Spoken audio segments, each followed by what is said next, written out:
Hey, what's up, everybody? Keith McGinnis here with KCDC Designs. Hey, in this tutorial, I'm not only going to show you how easily you can create a design that looks this cool, but I also want to teach you, or I also want to explain to you the importance of patience. That is after I poured out the colors and melded with my hand. Then you have to be patient. Don't overwork it. Give it time to develop, and this is what you end up with. So after 5 years of doing this, I've trained myself to be patient and allow the epoxy to start to develop so I can see how it's going to look and what more I want to do to it. So let's just get started into it, and I'll show you how I created this one in particular. One of the things I used to do early on, and I've been doing this now for 5 years full time, is as I've decided and the customer has decided, or you've decided what colors you want to use, and you decide how that flow is going to go on that project piece. I used to pour out all of my colors kind of in a linear fashion in the flow of how the design was going to go. What I've learned since then, or I guess what I've discovered, is I don't necessarily need to pour those colors out in that linear fashion. I can pour those colors out in any direction. And you can see some of the colors are poured out kind of horizontal, some are poured out vertical, and I'm going to do the same thing. And the colors I'm using in this design are brown, sterling silver. The white I'm using is called a pearl white luster. And then I'm going to add in some blue earth for some accents. If you've ever looked at natural stone, if it has any blue accents or red accents or any other colored accents, it just ups the price almost like double. So again, at this point here, I'm just kind of getting the base laid out. I really think it's cool how I guess I determined that by pouring those colors out in different directions, once I start to meld them, it really creates, in my mind, more of an authentic look. Another thing I discovered is when I was melding with my hand, I used to run the full direction of that flow. See how now I'm just kind of going back and forth in short strokes? And I actually learned that from a customer who, when I watched him, how he was melding it out, because he took part in doing his own countertops, he was going back and forth in short strokes. But I really liked how the effect looked from doing that, especially, once again, of having that patience and giving that all a chance to develop. Again, it gave it that authentic look. Now let's add some of the blue accents in there. And not really knowing how much I wanted to add or how I wanted to add it, I started with just kind of some little lines of it, if you will, and just softly, very, very softly melded that in with my hand, not moving it around too much. And I really didn't want to mix the colors too much. And then I really liked how that blue looked in there. I mean, it's really, really cool. I know it's hard to tell from the video, but at the end when we do the flyover, you'll see how that blue just took it to another level. But what I started to do is I decided I wanted to add a little bit more blue, but this time instead of melding it with my hand, I decided to use the stick to move those blues around in there.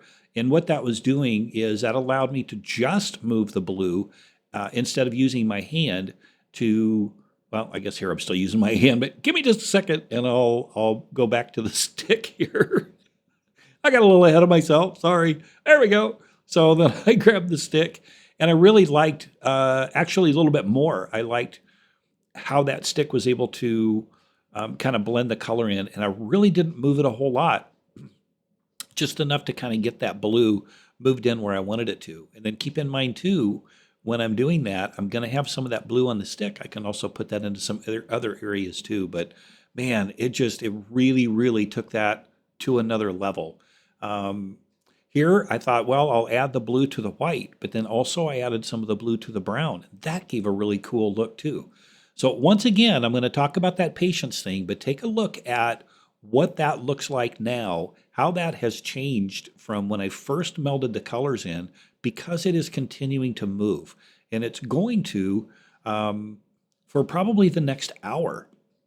So I'm going to go with, there's an area here, there it moved a little bit more because I skipped ahead, but there's an area in the video where you're going to see where it does, or it has moved quite a bit and really, really starts to develop into something really cool. I don't know if you remember the picture in the beginning of the video, but it really made a difference. What I'm doing here is I'm adding in some spray paint accents, and I'm just using some earth tone colors. I'm using black. I'll usually start with black to kind of give me an idea of where I want those veins to be. And then on top of those colors, I've got some, I believe, metallic bronze, some dark bronze, shoot, sorry, I don't have a full list. And then there's some white that I added in there too, which the white spray paint gives a completely different look in your veining than some of the other colors do. Once I get all of the spray paint veins in there that I want, and you can tell they're not making a really big difference, but you're going to see here in a little bit how much difference those spray paint veins really add. And again, in my opinion, just really takes it to another level. And I'm not overworking it.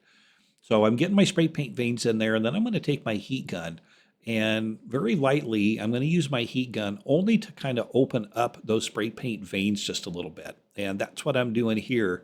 And again, that's all I'm doing is just moving them a little bit, opening them up a little bit, and you're going to see how much difference that makes right in here of just taking that heat gun to kind of open those up.